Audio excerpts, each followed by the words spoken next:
Επειδή τρέχουν οι δηλώσεις, για να ακούσουμε. Πότε είμαστε έτοιμοι, μισό λεπτάκι. Σ' ακούμε, Αντώνη. Είμαστε στον αέρα. Είμαστε στον αέρα. Μετά το χθεσινό αποτέλεσμα της πρώτης ψηφοφορίας, όπου ο υποψήφιος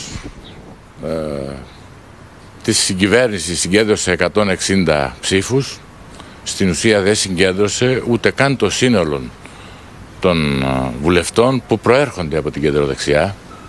Είναι διάχυτη άποψη στους βουλευτές ότι ουσιαστικά η επίσπευση της διαδικασίας εκλογής του Προέδρου της Δημοκρατίας δεν ήταν τυχαία και έχει ως στόχο την επίσπευση των εκλογών. Για λόγους που δυστυχώς οι βουλευτές κατανοούν. Διότι εδώ συμβαίνει το παράδοξο.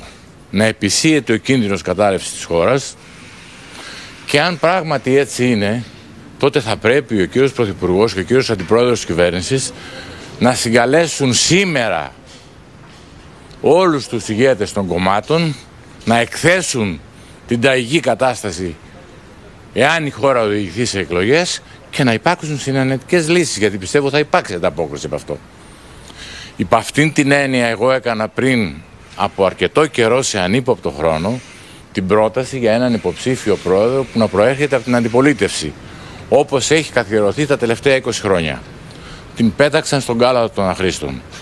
Εκείνο λοιπόν το οποίο επήγε, αν πράγματι η χώρα είναι σε κίνδυνο, ο κύριος Σαμαράς να καλέσει τους αρχηγούς, να τους εκθέσει γιατί είναι σε κίνδυνο και να οδηγηθούμε σε μία λύση εκλογής Προέδρου της Δημοκρατίας, σύντομα να προσδιοριστούν τα επίγοντα ως προς τις υποχρεώσεις προς τους δανειστές μας, να ολοκληρωθεί σε γλίγορο χρονικό διάστημα η πρώτη αναγκαία διαδικασία για την αναθεώρηση του συντάγματος και να προσδιοριστούν οι εκλογές. Αυτό είναι η μόνη ευθύνη που απομένει πλέον στους δύο ηγέτες της κυβέρνησης, τον κύριο Σαμαρά και στον κύριο Βενιζέλο. Διαφορετικά οι βουλευτές έχουν χρέος να πράξουν κατά συνείδηση, όπως το Σύνταγμα λέει, στις επόμενες ψηφοφορίες. Δηλαδή εκφράζεται, είναι προσωπική σας ή εκφράζει το σύνολο της κοινωνίας? Βεβαίως τον πρότεινα.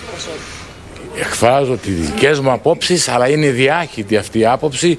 Νομίζω και εσείς ως δημοσιογράφοι το έχετε διαπιστώσει. Πρέπει να παραιτηθεί ο κύριος Δήμας, λέτε? Όχι, εγώ δεν είπα αυτό το πράγμα. Εγώ είπα τι πρέπει να κάνουν, διότι κατανοήσαμε ότι αν υπάρχει κίνδυνος για την πατρίδα, τότε οι εκλογές δεν είναι η λύση, διότι η συντηρητική πλειοψηφία του λαού δεν τις θέλει. Αφού λοιπόν υπάρχουν προτάσεις, και είναι η πρόταση των 8, που είναι πλέον πρόταση της συντηρητικής πλειοψηφίας των βουλευτών, να υπάρξει χρονοδιάγραμμα εξελίξεων και για την αναθεώρηση του συντάγματος και για τις υποχρεώσεις προς τους δανειστές και να προσδιοριστεί και η ημερομηνία των εκλογών.